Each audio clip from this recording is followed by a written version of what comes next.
नमस्कार दोस्तों, welcome to toppers IQ. आज हम 15 जनवरी के करंट अफेयर्स के एमसीक्यू कवर करेंगे। तो चलिए शुरू करते हैं।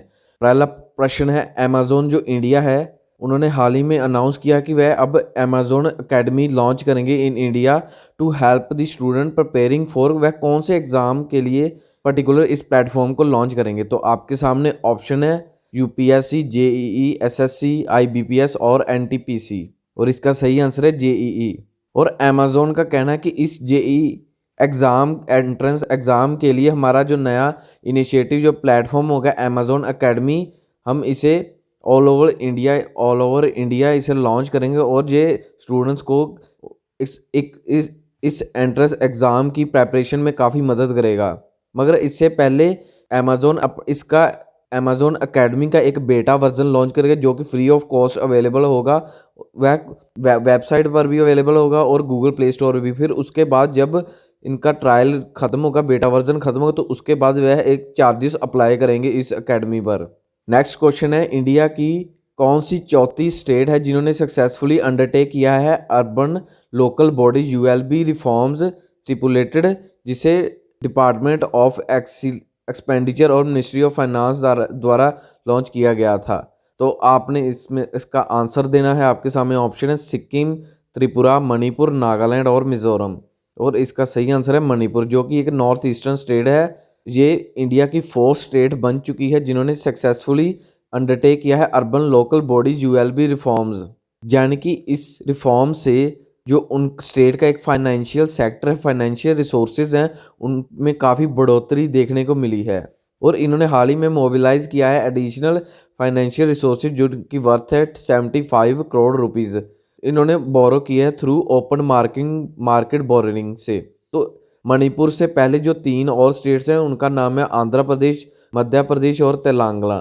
नेक्स्ट क्वेश्चन है, हाल ही में एक प्रोग्राम लॉन्च किया गया जिसका नाम है कैपेसिटी बिल्डिंग प्रोग्राम। ये बच्चों के लिए लॉन्च किया गया for the district of Jammu के लिए।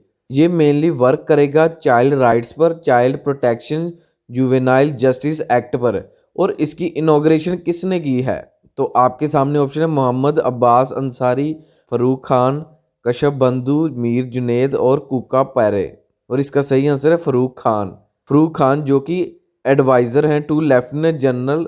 और इन्होंने इनॉग्रेशन की है कैपेसिटी बिल्डिंग प्रोग्राम की, जो पर्टिकुलर जम्मू डिस्ट्रिक्ट के लिए है। इसमें जो मेनली इनका फोकस होगा कि जो चाइल्ड हैं, बच्चे हैं, उनके लिए उनको जो प्रॉपर उनके राइट्स मिले, उनकी प्रोटेक्शन। और जुवेनाइल जस्टिस एक्ट, यानी कि अगर कोई बच्चा किसी भी तरह का क्राइम करता है तो उन्हें जुवेनाइल कोड में कैसे रखा जाएगा।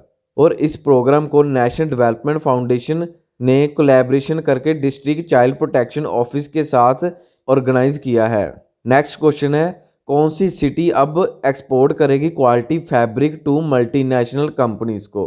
तो आपने सही आंसर देना है। आपके सामने ऑप्शन है मैसूर, वाराणसी, कोयम्बतूर, औरंगल और भागलपुर। और इसका सही आंसर है वाराणसी। ये एक फेमस सिटी है जो कि सिल्क साड़ी के नाम से भी जानी जाती है। और वहाँ की अगर हम सिल्क साड़ी देखें तो मेनली वाराणसी का ही नाम आता है जब सिल्क साड़ी का नाम आता है। तो अब इस नए इनिशिएटिव के लॉन्च करने के बाद अब वाराणसी अपने एक्सपोर्ट को इंक्रीज करके एक क्वालिटी एक्सपोर्ट फैब्रिक प्रोड्यूस करके मल्टीनेशनल कंपनीज हैं उन्हें बेचेगी। और इस इनिशिएटिव में एक जापानीज़ की इंटरनेशनल कंपनी जापानीज़ की है जिसका नाम है UNIQLO।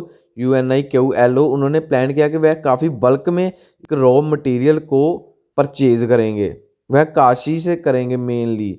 तो जो यूनिक्लो है उसकी जो मटेरियल की फैक्ट्री है वह गुजरात में है। नेक्स्ट देखें, बांग्लादेश की जो आर्म्ड फोर्सेस हैं कंटिजीनियस, उन्होंने डिपार्टेड किया फॉर इंडिया के लिए कि वह इंडिया में की जो 26 जनवरी की रिपब्लिक डे परेड है वह उसमें हिस्सा लेंगे। यानी कि वह पार्ट लेंगे, अपनी प्रदर्शनी करेंगे बांग्लादेश की आर्म फोर्सेस। तो कितने मेंबर्स होंगे बांग्लादेश की आर्म फोर्सेस में? आपके सामने ऑप्शन है 86, 98, 108, 122 एंड 140। तो इसका सही आंसर है 122। काफ़ी ह्यूज नंबर है। तो बांग्लादेश की जो मिक्स्ड आर्म फोर्स जैसे नेवी, एयरफोर्स और आर्मी, तीनों के जो 122 मेंबर्स हैं वह मिलकर इंडियन रिपब्लिक डे परेड में हिस्सा लेंगे। यह इंडियन हिस्ट्री के इंडिपेंडेंस के बाद तीसरी बार है कि जब एक इंटरनेशनल मिलिट्री या फॉरेन मिलिट्री एक रिपब्लिक डे परेड में हिस्सा लेगी।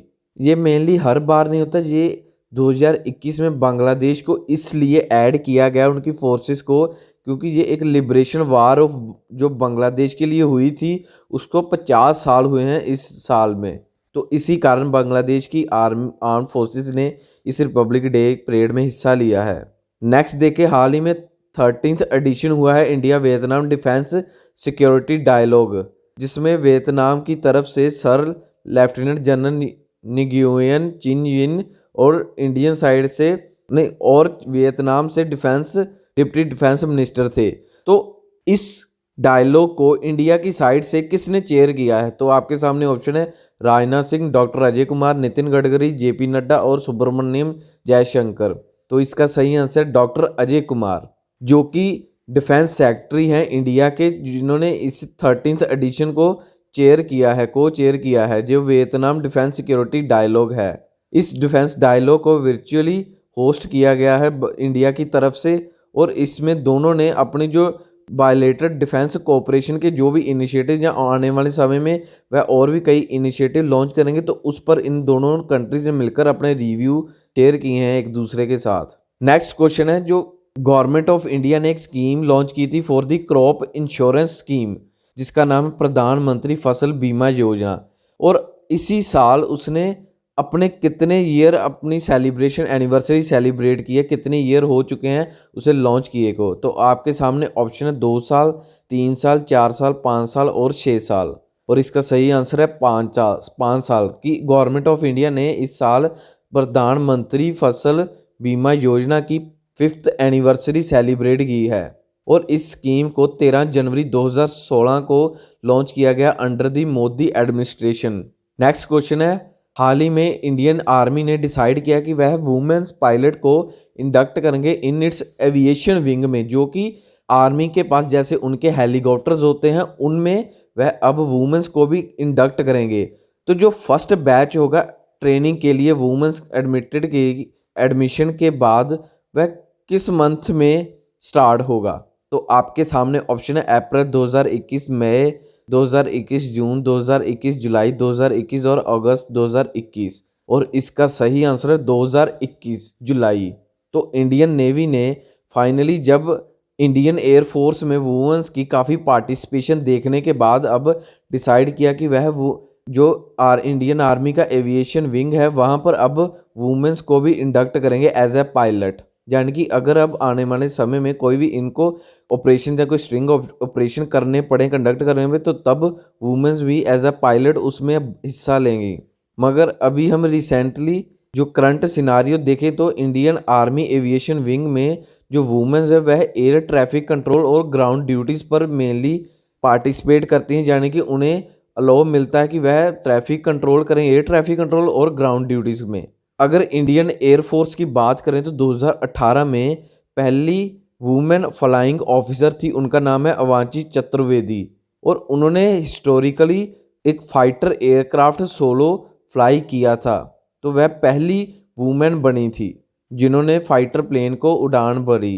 नेक्स्ट क्वेश्चन है, हाल ही में किसने Aditya Birla wellness private limited के साथ पार्टनरशिप की है कि उन दोनों ने मिलकर एक नया इनिशिएटिव लॉन्च किया है जिसका नाम है वेलनेस प्लस क्रेडिट कार्ड। तो आपने बताना है कि इनमें से कौन सा सही आंसर है और कौन सा बैंक है। तो फर्स्ट ऑप्शन है HDFC bank, yes bank, axis bank, ICI bank और PNB बैंक। तो इसका सही आंसर है यस बैंक। तो यस बैंक ने Aditya Birla wellness private limited के साथ कोलैबोरेशन किया कि उन दोनों ने मिलकर एक यस बैंक वेलनेस लॉन्च किया है और साथ ही Yes Bank wellness plus credit card को लॉन्च किया है। नेक्स्ट क्वेश्चन है, कौन से बैंक ने टाई अप किया है नियो के साथ कि वह आने वाले समय में प्रीपेड कार्ड इशू करेंगे फॉर दी MSME सेक्टर के लिए, जो MSME micro small and medium enterprise हैं। तो आपके सामने ऑप्शन है SBI bank, yes bank, PNB bank, ICICI bank, HDFC bank, और इसका सही आंसर है ICICI बैंक। और ICICI बैंक और नियो ने कोलैबोरेशन किया कि वह एक प्रीपेड कार्ड इशू करेंगे MSME सेक्टर के लिए। इस इनिशिएटिव और कोलैबोरेशन के बाद एमएससीएम के पास अब एक ऑप्शन होगी कि वह ICICI bank neo Bharat payroll card को यूज़ कर सकेगी। तो ये मेनली वीज़ा बेस्ड जो वीज़ा कंपनी है जो अपनी ट्रांजैक्शन सर्विस प्रोवाइड करती है उससे लिंक होगा। इस कार्ड के थ्रू जो जितने भी इंडिविजुअल्स हैं वह फंड रिसीव कर सकते हैं up to 1 lakh into the card account, जो कि कार्ड बेस्ड जो कार्ड के साथ अकाउंट कनेक्ट होगा। नेक्स्ट क्वेश्चन है, अरुणाचल प्रदेश में एक पिलग्रिमेज होता है जिसका नाम है परशुराम कुंड पिलग्रिमेज।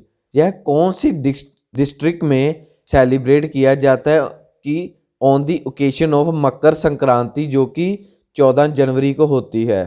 तो आपके सामने ऑप्शन है west Kameng, Lohit, east Siang, west Siang और पपुम पैरे। और इसका सही आंसर है लोहित। अरुणाचल प्रदेश जो कि नॉर्थ ईस्टर्न स्टेट है उसमें परशुराम कुंड पिलग्रिमेज सेलिब्रेट किया जाता है इन लोहित डिस्ट्रिक्ट में। ये हर साल 12 जनवरी को सेलिब्रेट किया जाता है। हाल ही में एक 4th एडिशन हुआ है और 4th राउंड जो कि है फॉरेन ऑफिस कंसल्टेशन। यह इंडिया और दूसरी कौन सी देश के बीच में हुआ है और इसे वर्चुअली होस्ट किया गया था। तो आपके सामने ऑप्शन है Uzbekistan, Kazakhstan, Mongolia, Turkmenistan, Kyrgyzstan. और इसका सही आंसर है तुर्कमेनिस्तान। दोनों देशों ने मिलकर एक 4th addition 4th round organise किया था जो कि था फॉरेन ऑफिस कंसल्टेशन। इसे 13 जनवरी को वर्चुअली ऑर्गेनाइज किया गया था, होस्ट किया गया था। और इंडिया की साइड से देखें तो विकास स्वरूप जो कि सेक्रेटरी हैं वेस्ट के, और तुर्कमेनिस्तान की साइड से देखें जो विप्या हाइये डिप्टी मिनिस्टर हैं of foreign affair of Turkmenistan के। और इन दोनों ने आपस में काफ़ी बातचीत की और दोनों ने अपने रिव्यू भी एक दूसरे के साथ शेयर किए और आने वाले समय में जो वह अपनी दोनों देश कैसे कोऑपरेशन इंक्रीज कर सकते हैं उसके बारे में भी बातचीत की। और दोनों देशों ने बातचीत की कि वह आने वाले समय में अपनी और भी कोऑपरेशन इंक्रीज करेंगे इन दी यूनाइटेड नेशन और भी, और साथ ही मल्टीलेटरल अरीनास, यानी कि और भी कई जो कोऑपरेशन है उनमें भी। नेक्स्ट क्वेश्चन है, हाल ही में यूनियन कैबिनेट ऑफ इंडिया ने एक अप्रूवल दी है एमओयू की जो कि इंडिया और एक और कंट्री के साथ साइन किया गया था। और इस एमओयू में लिखा था कि अब आने वाले समय में इंडिया जो रियल टाइम सिस्मिक डाटा और cooperation in early warning sand और डस्ट स्टॉर्म है इनकी दूसरी कंट्री को प्रोवाइड करेगा। आने वाले समय में जो रेतीले तूफान और डस्ट स्टॉर्म आएगी उसके बारे में चेतावनी देगा दूसरी कंट्री को। और यह मेमोरेंडम ऑफ अंडरस्टैंडिंग कौन से देश के साथ साइन किया है। तो आपके सामने ऑप्शन है ओमान, यूएई, कतर, ईरान और इराक। और इसका सही आंसर है यूएई, यूनाइटेड अरब एमिरेट्स और इंडिया ने हाल ही में मेमोरेंडम ऑफ अंडरस्टैंडिंग साइन किया था। तो अब फाइनली यूनियन कैबिनेट की अप्रूवल के बाद इंडिया अपनी जो सिस्टमैटिकली यानी कि आईएमडी इंडियन मीटरोलॉजिकल डिपार्टमेंट की जो सारी भी इंफॉर्मेशन वह यूएई के साथ शेयर करेगा। इसमें मेनली 3 चीज़ों पर फोकस किया गया है। एक है रियल टाइम सिस्मिक डाटा यानी कि जो कोई अर्थक्वेक्स आते हैं उनके बारे में, और साथ ही early warning sand and dust storm, sand और जो डस्ट स्टॉर्म होते हैं उनके बारे में भी इंडिया उन्हें इन्फॉर्म करेगा। नेक्स्ट प्रश्न है, Indian arm forces veterans day किस दिन ऑब्जर्व किया जाता है। तो आपके सामने ऑप्शन है 12 जनवरी, 13 जनवरी, 14 जनवरी, 15 जनवरी और 16 जनवरी। और इसका सही आंसर है 14 जनवरी। हर साल 14 जनवरी को Indian armed forces veterans day celebrate किया जाता है। इस डे को जो हमारे एक्स सर्विसमैन हैं जो वेटरन्स हैं उनकी याद में रेंडर्ड बाय द वेटरन्स उनकी याद में सेलिब्रेट किया जाता है। जो इस साल की थीम थी इस दिन की वह थी स्वर्णिम विजय वर्ष। और जो इस साल की थीम का मेन फोकस था कि जो 1971 के इंडिया और पाकिस्तान की वॉर हुई थी वह उस जंग में जो हमारे जवान शहीद हुए थे उनकी याद के लिए इस दिन को भी और इस थीम को रखा गया था। मेनली आज का दिन उनके लिए ही ऑर्गेनाइज किया गया था। इसी के साथ ये हमारा लास्ट क्वेश्चन है। चैनल को सब्सक्राइब और लाइक करना मत भूलिएगा। धन्यवाद।